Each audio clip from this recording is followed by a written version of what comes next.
Halo Ngominers, apa kabar? Kembali berjumpa di ngomongin Inter. Tapi kali ini aku mau awali dengan ngomongin tetangga dulu.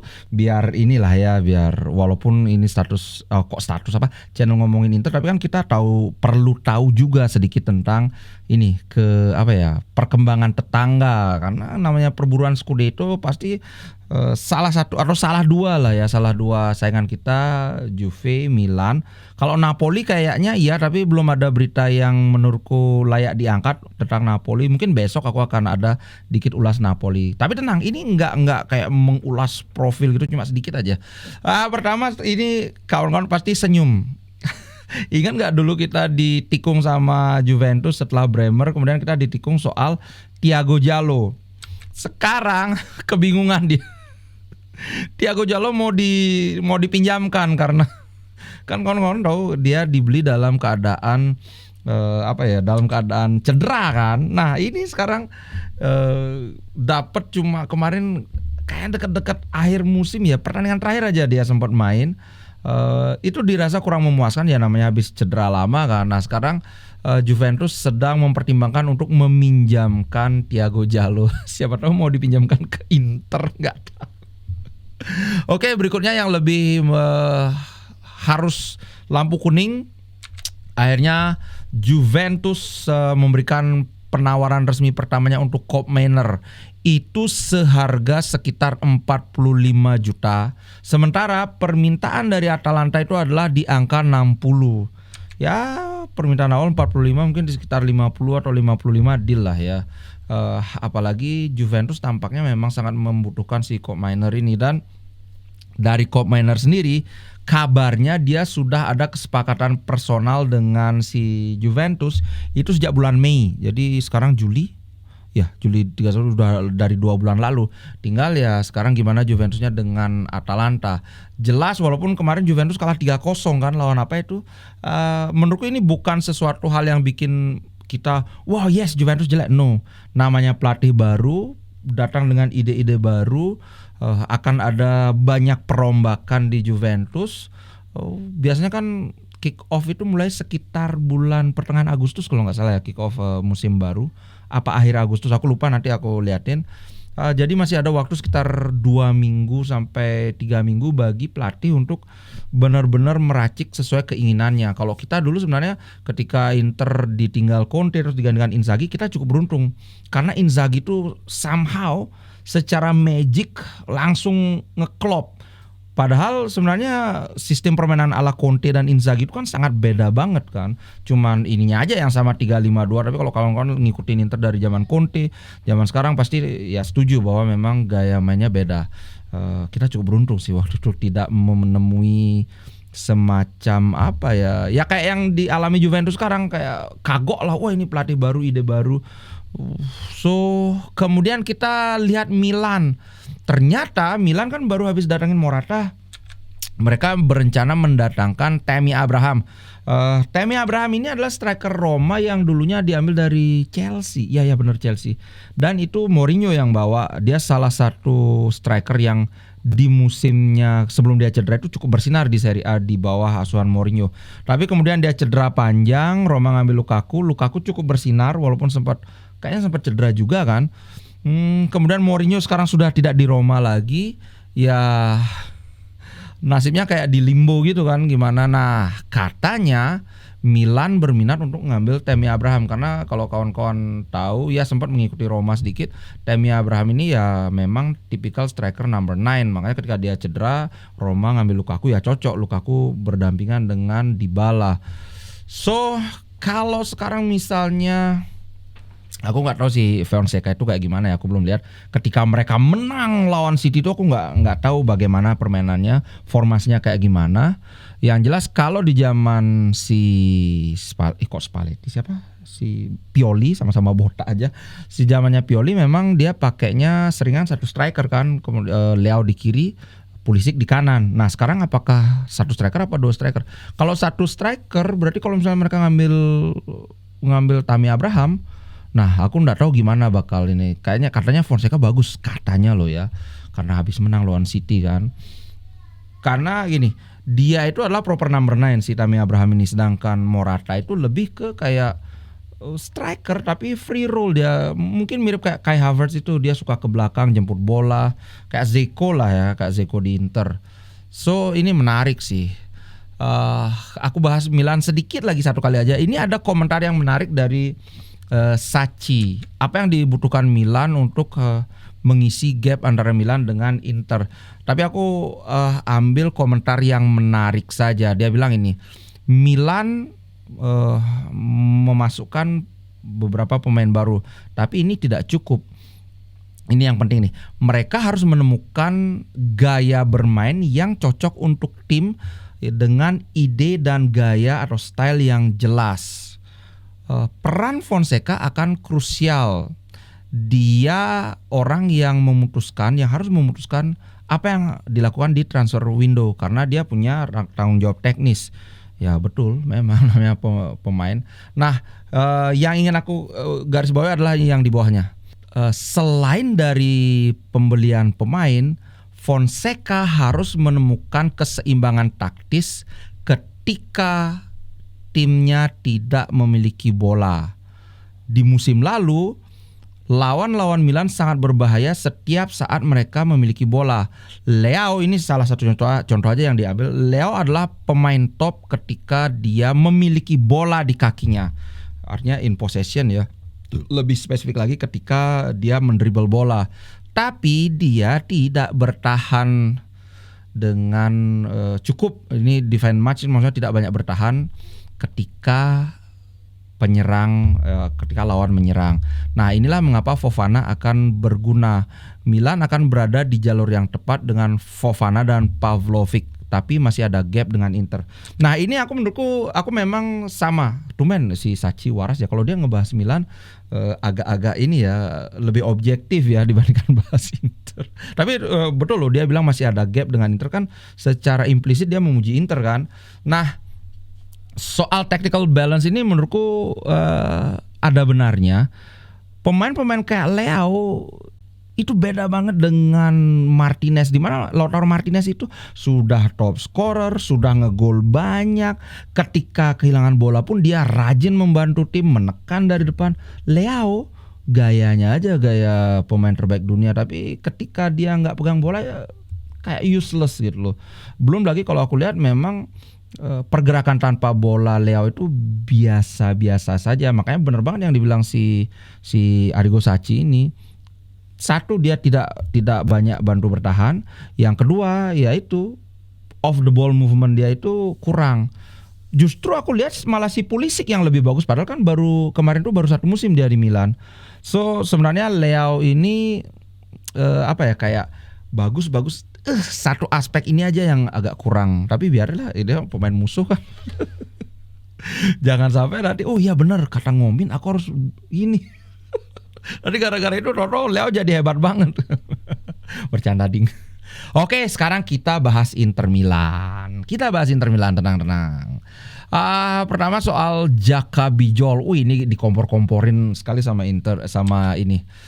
Mantan pelatih Udinese bilang tidak ada keraguan bintang Slovenia ini siap bermain untuk Inter Milan.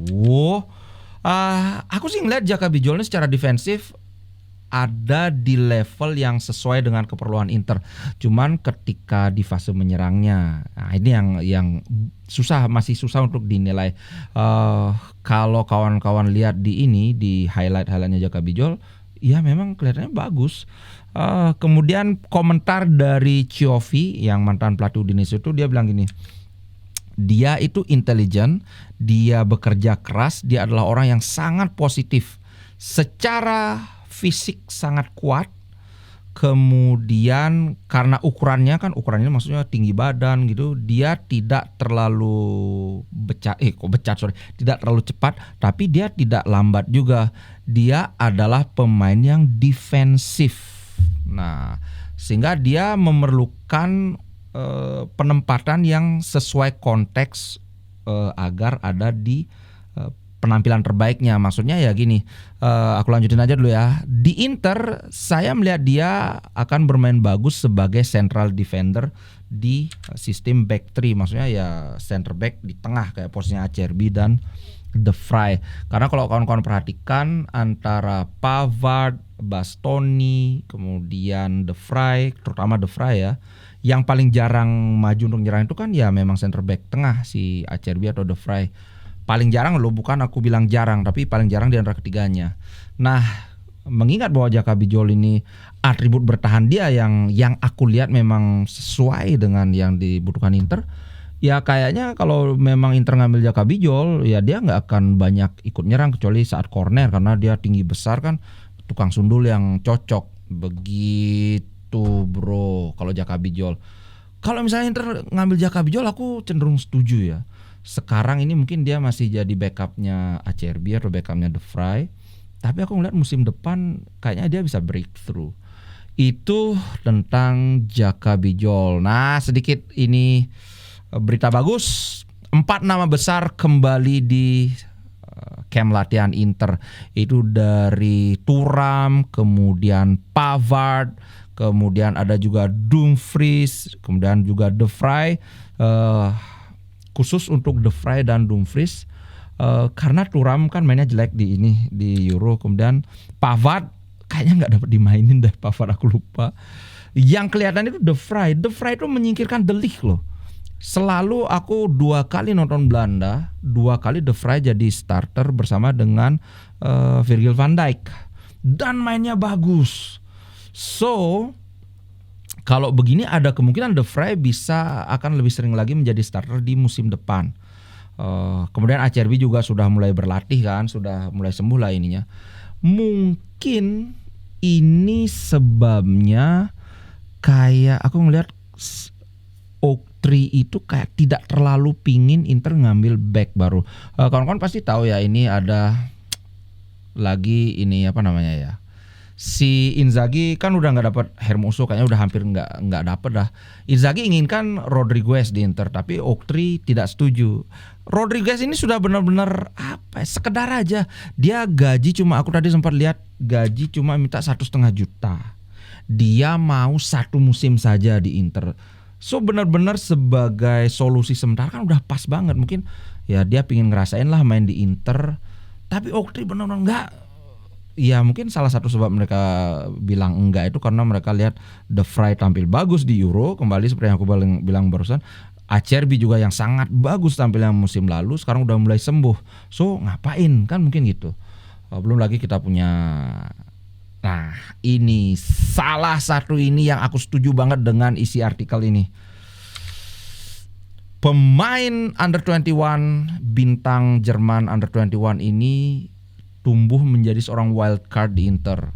Jadi bisa jadi malah Inter nggak akan mengontrak pemain bertahan baru. Karena apa?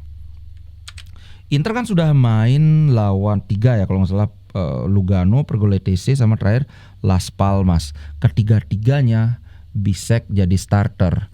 Tolong koreksi kalau aku salah, tapi kayaknya bener dia tiga-tiganya starter.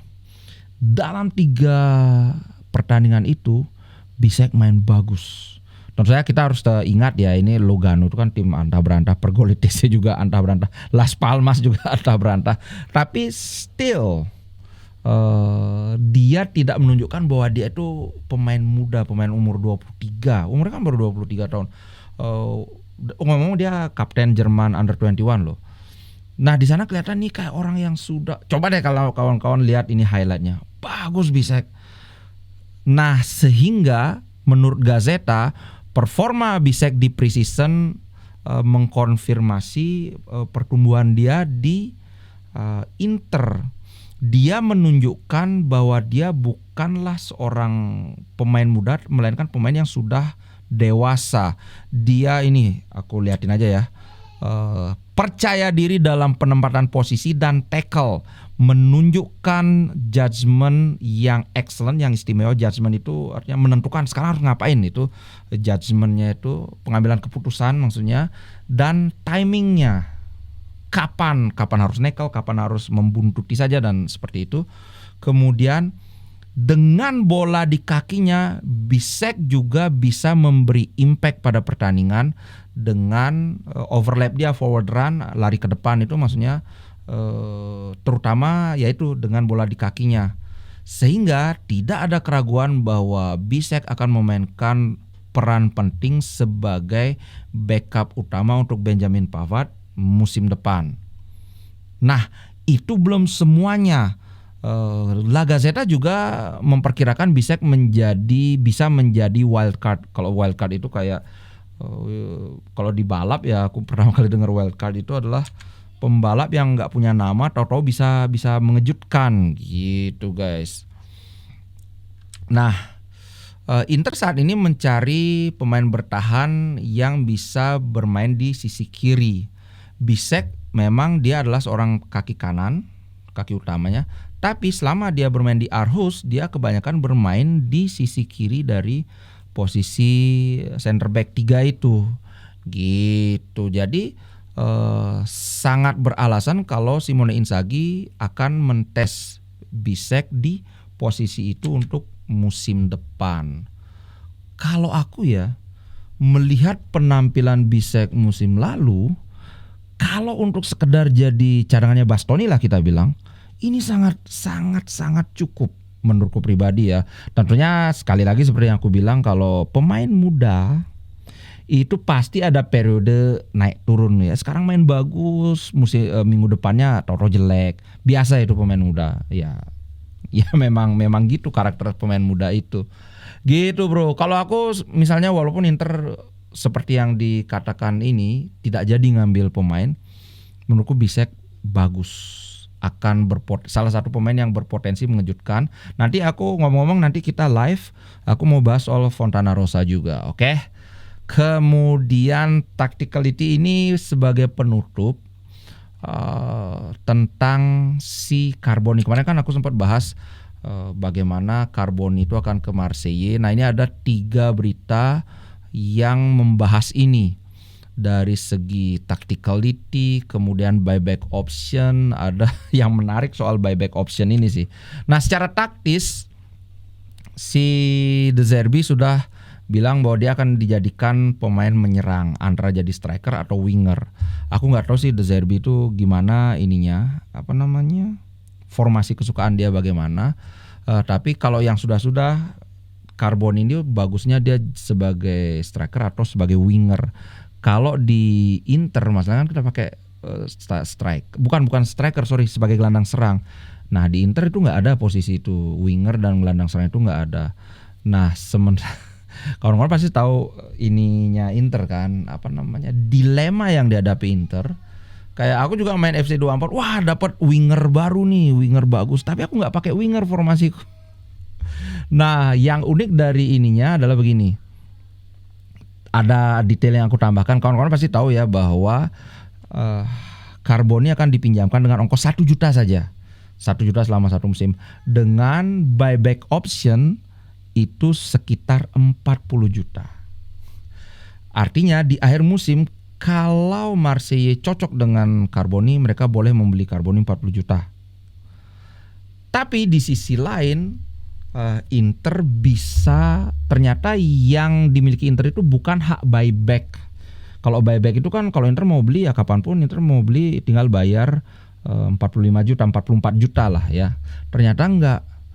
Kalau nanti di akhir musim Marseille memutuskan untuk ngambil si Carboni, maka Inter punya waktu 10 hari untuk memutuskan. Jika Inter tidak mau kehilangan Carboni, maka Inter harus bayar ke Marseille itu 4 juta, sekitar 4 juta lebih dikit gitu.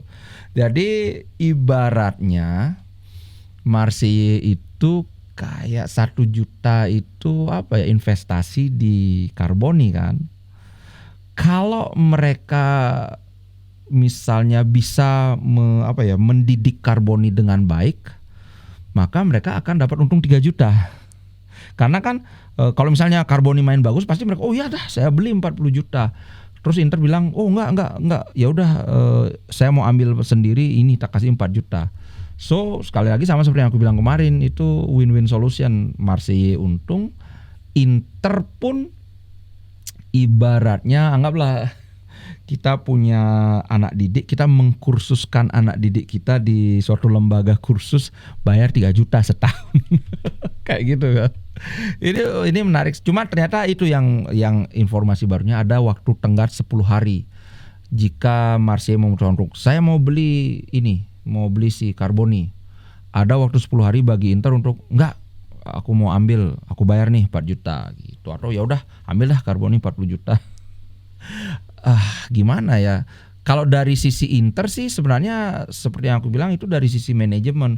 Walaupun sekarang nggak ada tempat untuk Carboni di Inter, tapi kan siapa yang tahu kan? Siapa tahu Inzaghi musim depan dipecat, terus ada pelatih baru.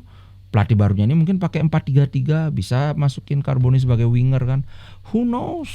Gitu guys. Oke, itu dulu untuk konten kali ini. Sampai jumpa di konten berikutnya. Terima kasih banyak buat kawan-kawan yang nonton. Jangan lupa nanti kita live ngalor ngidul. Oke, ciao guys. Inter Milan di dadaku, biru hitam warna darahku. Level winnernya Itali, tidak pernah degradasi. Inter Milan kebanggaanku.